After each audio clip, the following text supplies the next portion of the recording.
ராணிப்பேட்டை மாவட்டம் அரக்கோணம் அருகே 54 கோடி ரூபாய் மதிப்பிலான 3 உயர்மட்ட மேம்பாலங்களை அமைச்சர்கள் ஏவா வேலு, ஆர் காந்தி ஆகியோர் திறந்து வைத்து மக்கள் பயன்பாட்டிற்கு கொண்டு வந்தனர். ராணிப்பேட்டை அடுத்த காவேரிப்பாக்கம் ஏரி மதகு உபரிநீர் கால்வாய் குறுக்காக அமைந்துள்ள பன்னியூர் பணப்பாக்கம் சாலையின் இடையே உயர்மட்ட மேம்பாலம் அமைக்க வேண்டும் என்று பொதுமக்கள் நீண்ட நாட்களாக கோரிக்கை விடுத்து வந்தனர். குறிப்பாக மழைக்காலங்களின் வெள்ளப்பெருக்கின் போது பன்னியூர் பணப்பாக்கம் சாலையில் போக்குவரத்து துண்டிக்கப்பட்டு விவசாயிகள் மற்றும் பொதுமக்கள் சுமார் 20 கிலோமீட்டர் தூரம் வரை சுற்றிச் செல்லும் நிலை இருந்து வந்தது. எனவே இந்த பகுதியில் உயர்மட்ட பாலம் கட்ட வேண்டும் என்பது இந்த பகுதி மக்களின் நீண்ட நாள் கோரிக்கை. இதனை ஏற்று அரசு நடவடிக்கை மேற்கொண்டது.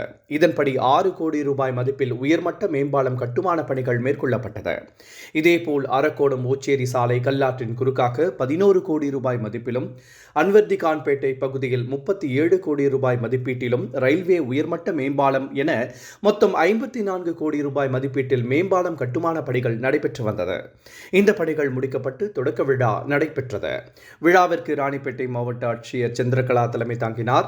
இதில் அரக்கோணம் மக்களவை உறுப்பினர் ஜெகத்ரட்சகன், ஷோலிங்கர் சட்டப்பேரவை உறுப்பினர் ஏ.எம். முனிரத்னம், ஆற்காடு சட்டப்பேரவை உறுப்பினர் ஜெயல் ஈஸ்வரப்பன் ஆகியோர் முன்னிலை வகித்தனர். இதில் சிறப்பு அழைப்பாளர்களாக நெடுஞ்சாலைகள் மற்றும் சிறு துறைமுகங்கள் துறை அமைச்சர் ஏவா வேலு மற்றும் தமிழக கைத்தறி மற்றும் துணிநூல் துறை அமைச்சர் ஆர் காந்தி ஆகியோர் கலந்து கொண்டு 3 உயர்மட்ட மேம்பாலங்களை பொதுமக்களின் பயன்பாட்டிற்கு தொடங்கி வைத்தனர்.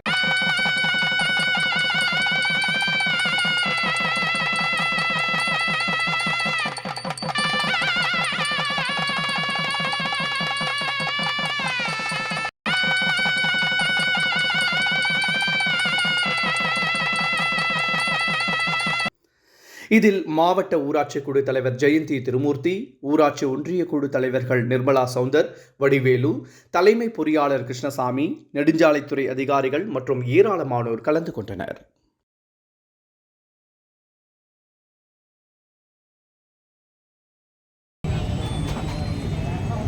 பெரியார், அண்ணா, கலைஞர் என்ன நினைச்சாங்களோ அது நிறைவேற்றிக் கொண்டிருக்கிற ஒரு முதலமைச்சர் யாருன்னா இன்னைக்கு இந்தியாவில் உலகமே பாராட்டு. இந்த ஆட்சியில ஒண்ணுதான், தளபதி ஆட்சியிலே தான் இந்த தலைவர் தளபதிக்காக தன்னுடைய வாழ்க்கை முழுமையும் அர்ப்பணித்துக் கொண்டிருக்கிற நம்முடைய மாண்புமிகு அமைச்சர் என்னுடைய பாசத்திற்குரிய வேலு அவர்கள் அவருடைய திருக்கரங்களாக திறந்து வைத்திருக்கிறார். வேலு அமைச்சர்னா நாம தான் அமைச்சர், வேலு அமைச்சர்னா காந்தி தான் அமைச்சர், வேலு அமைச்சர்னா நம்ம அரக்கோணம் தொகுதியில் இருக்கிற எல்லாரும் அமைச்சர் தான். என்ன வேணுமோ சொல்லுங்க, அத்தனை செய்யலாம், எதை வேண்டுமானாலும் கேட்கலாம். தலைவர் தளபதியினுடைய ஆட்சி அப்படிப்பட்ட ஆட்சி. தட்டுங்கள் திறக்கப்படும், கேளுங்கள் தரப்படும் என்று சொல்லுவார்கள். தட்டாமலேயே நம்முடைய இல்லம் தேடி ஓடோடி வருகிற ஒரு ஆட்சி உலகத்திலே இருக்கிறது என்று சொன்னால் அது நம்முடைய தமிழ்நாட்டிலே இருக்கிறது, நம்ம தலைவருடைய ஆட்சி. இந்த பாலத்தை பயன்படுத்துவார்கள் என்று தான் இந்த திட்டத்தை நாம் தீர்த்திருக்கிறோம். இந்த தொகுதியில இந்த ஆட்சி ஏற்பட்ட 4 ஆண்டு காலத்தில் 53 கோடி மதிப்பீட்டில் 23 கிலோமீட்டர் நீள சாலைகளை மேம்படுத்தி இருக்கிறோம். நடப்பாண்டிலே 21 கோடி ரூபாய் மதிப்பீட்டில் 9 கிலோமீட்டர் நீளம் உள்ள சாலைகளை அகலப்படுத்துவதற்கு பணிகள் எடுத்துக் கொள்ளப்பட்டிருக்கிறது. 81 கோடி மதிப்பீட்டில் இதே தொகுதியில 10 உயர்மட்ட பாலங்கள் கட்டி முடிக்கப்பட்டு மக்களுடைய பயன்பாட்டுக்கு வந்திருக்கிறது. 11 கோடி மதிப்பீட்டில் 2 உயர்மட்ட பாலங்கள் நடைபெற்று வருகிறது. 13 கோடி மதிப்பீட்டில் 12 கிலோமீட்டர் மேலும் ஊராட்சி ஒன்றிய சாலைகளுக்கு முதலமைச்சர் பணம் ஒதுக்கி பணிகள் நடைபெற்றுக் கொண்டிருக்கிறது. நடப்பாண்டில 5 கோடி மதிப்பீட்டில் 4 கிலோமீட்டர் சேவை 2 ஊராட்சி சாலைகளை இதர மாவட்ட சாலைகளாக தரம் உயர்த்திற்கு டெண்டர்கள் கோரப்பட இருக்கிறது. தமிழ்நாட்டில் சென்ற ஆட்சியாளர்கள் 71 பாலத்தை டெண்டர் விட்டு போய்விட்டார். டெண்டர் விட்டுட்டு போயிட்டு 2 பக்கம் அப்ரோச் ரோடு யார் எடுக்கிறது?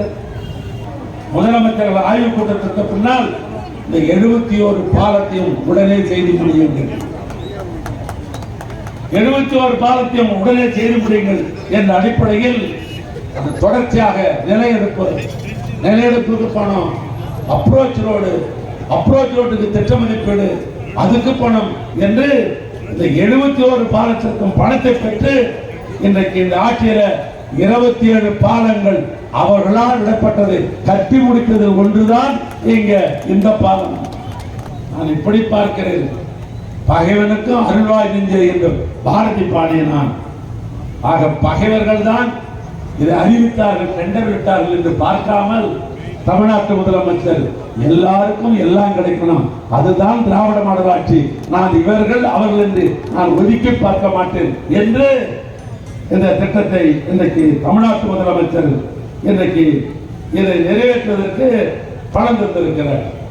ஆனால் என்னுடைய ஒரே ஒரு வேண்டுகோள், தமிழ்நாட்டு முதலமைச்சர் நமக்கு பார்த்து செய்கிறார்.